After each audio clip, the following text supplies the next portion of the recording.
Ectopic ప్రెగ్నెన్సీలో చాలా common గా ఫస్ట్ చూపించే సింటమ్ వచ్చేసి ఎక్టోపిక్ ప్రెగ్నెన్సీ వల్ల మిస్క్యారేజ్ అయింది, మళ్ళీ ప్రెగ్నెన్సీ వస్తుందా?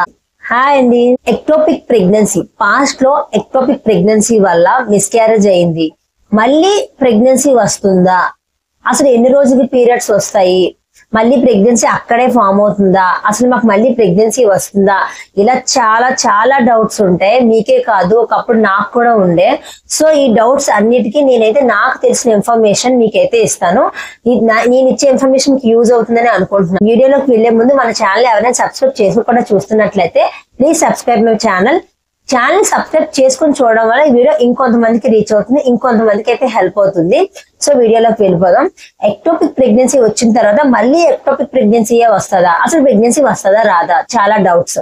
అలా ఏమీ ఉండదండి. ఒక్కసారి ఎక్టోపిక్ ప్రెగ్నెన్సీ వచ్చింది కదా మళ్ళీ ఎక్టోపిక్ ప్రెగ్నెన్సీయే వస్తుంది అనేది ఎక్కడా లేదు. 100లో 5% మాత్రమే ఎక్టోపిక్ ప్రెగ్నెన్సీ వస్తుందండి. జనరల్ గా 100 మందిలో 95 మందికి నార్మల్ ప్రెగ్నెన్సీ గర్భసంచిలోనే ఫామ్ అవుతుంది. బట్ అది కొన్ని కారణాల వల్ల, జెనెటిక్ ప్రాబ్లం వల్ల మిస్క్యారేజ్ అయితే అవ్వచ్చు. బట్ ఎక్టోపిక్ ప్రెగ్నెన్సీ అనేది చాలా రేర్ కేసెస్ లో చూస్తాం. అంటే 100 మందిలో 5 మందికి మాత్రమే ఎక్టోపిక్ ప్రెగ్నెన్సీ అనేది వస్తుంది. ఒకసారి ఎక్టోపిక్ ప్రెగ్నెన్సీ వచ్చింది కదా, నాకు మళ్ళీ అక్కడే ఎక్టోపిక్ ప్రెగ్నెన్సీ వస్తదేమో అనే థాట్ అయితే వద్దు. ఒక్కసారి జరిగింది కదా మళ్ళీ అలాగే జరుగుతుంది అని అయితే అస్సలు అనుకోవద్దు. అసలు ఫస్ట్ మళ్ళీ ప్రెగ్నెన్సీ వస్తుందా అని కొంతమంది అడుగుతున్నారు. అలా ఏమీ లేదండి. 10 సార్లు అబార్షన్ అయిన వాళ్ళు కూడా హెల్దీ బేబీ పుట్టిన వాళ్ళు చాలా మంది అయితే ఉన్నారు. చాలా కేసులు జరుగుతున్నాయి. ఇప్పుడు IVF లో వచ్చిన తర్వాత అసలు 10 సంవత్సరాలు 20 సంవత్సరాలు పిల్లలు లేని వాళ్ళకి కూడా పిల్లలు పుడుతున్నారు. అసలు మీకు ప్రెగ్నెన్సీ వస్తుందంటేనే అసలు మీకు చాలా చాలా లక్ అన్నమాట. మనకి ప్రెగ్నెన్సీ అసలు కంప్లీట్ గా రావట్లేదు, అసలు ప్రెగ్నెంటే అవ్వట్లేదు అంటేనే అదే మేజర్ ప్రాబ్లం. మీరు ప్రెగ్నెంట్ అవుతున్నారు, మిస్క్యారేజ్ అవుతుంది అంటే ప్రాబ్లం లేదు. మీకు లోన జెనెటిక్ ప్రాబ్లమ్స్ ఉండొచ్చేమో గానీ మీకు అసలు ప్రెగ్నెన్సీ రాదు అనేది ఉండదు. అలాగే వస్తే మళ్ళీ మిస్క్యారేజ్ అవుతుందని ఉండదండి. ఒకసారి మిస్క్యారేజ్ అయిన తర్వాత మీకు అలాంటి థాట్స్ ఉండడం కామన్. బట్ మళ్ళీ మీ ప్రెగ్నెన్సీ గురించి అయితే మీరైతే ట్రై చేసి బట్ ఈసారి ప్రెగ్నెన్సీ కన్ఫర్మ్ అయిన తర్వాత మీరు చాలా జాగ్రత్తలు తీసుకోవాలి.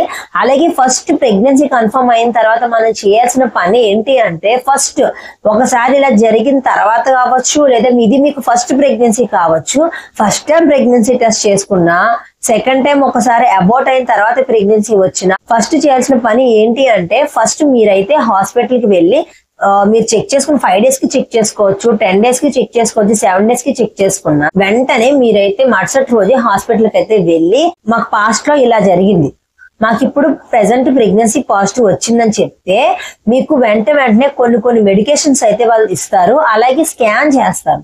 అసలు మీకు మళ్ళీ ఎక్కడ ప్రెగ్నెన్సీ ఫామ్ అయింది, ఎక్టోపిక్ ప్రెగ్నెన్సీయా కాదా, హెల్దీ ప్రెగ్నెన్సీయా కాదా, అసలు శాక్ ఉందా లేదా, ఆ శాక్ లో హార్ట్ బీట్ వచ్చిందా లేదా అని మొత్తం వాళ్ళైతే చూస్తారండి. ఆ స్కాన్ లో మీకు తెలుస్తుంది మీకు అది ఎక్టోపిక్ ప్రెగ్నెన్సీ, నార్మల్ ప్రెగ్నెన్సీ అని.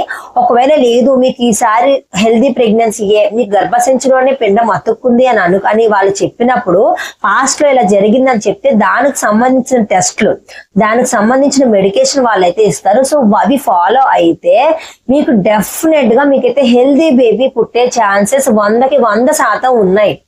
లేదు ఒకసారి ప్రెగ్నెన్సీ ఇలా జరిగింది కదా నాకు మళ్ళీ అలాగే జరుగుతుంది అని అయితే అస్సలు ఎక్స్పెక్ట్ చెయ్యొద్దు.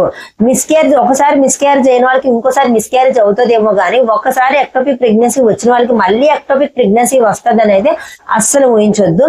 చాలా చాలా చాలా కేసెస్ లో హెల్దీ బేబీ పుట్టిన వాళ్ళు చాలా మంది అయితే ఉన్నారు. అస్సలు హోప్ అయితే వదలొద్దు.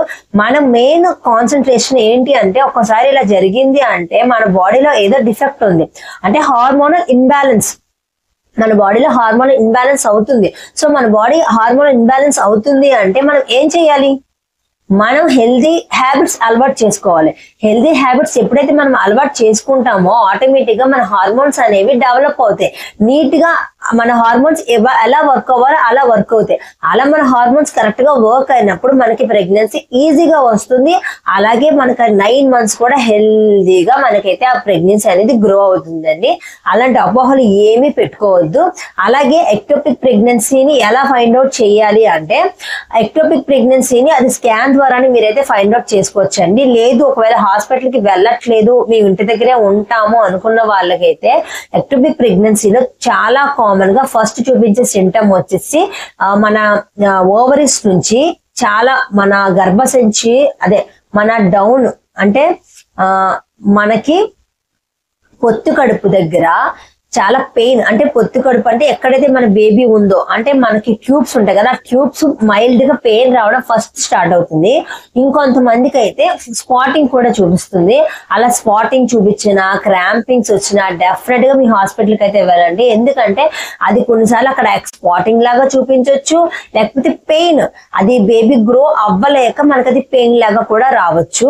సో ఎక్టోపిక్ ప్రెగ్నెన్సీ అనేది నాకైతే నేను పర్సనల్ గా ఎక్స్పీరియన్స్ చేయలేదండి. కాకపోతే నాకు తెలిసిన ఎక్టోపిక్ ప్రెగ్నెన్సీకి నేను ఎక్టోపిక్ ప్రెగ్నెన్సీ గురించి తెలుసుకున్నాను. నాకు తెలిసిన వాళ్ళకి కొంతమందికి జరిగాయి. సో వాళ్ళ ఇన్ఫర్మేషన్ అనేది నేను తీసుకొని నా పర్సనల్ ఎక్స్పీరియన్స్ యాడ్ చేసి మీకైతే చెప్తున్నాను. వీడియో ఎవరికైనా నచ్చితే లైక్ చేయండి, షేర్ చేయండి, అలాగే మరి సబ్స్క్రైబ్ చేసుకోండి.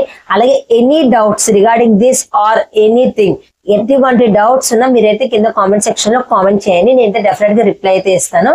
అలాగే మన వీడియో నచ్చినట్లయితే లైక్ చేయండి, షేర్ చేయండి, సబ్స్క్రైబ్ చేసుకోండి. Thank you so much for watching. Bye bye.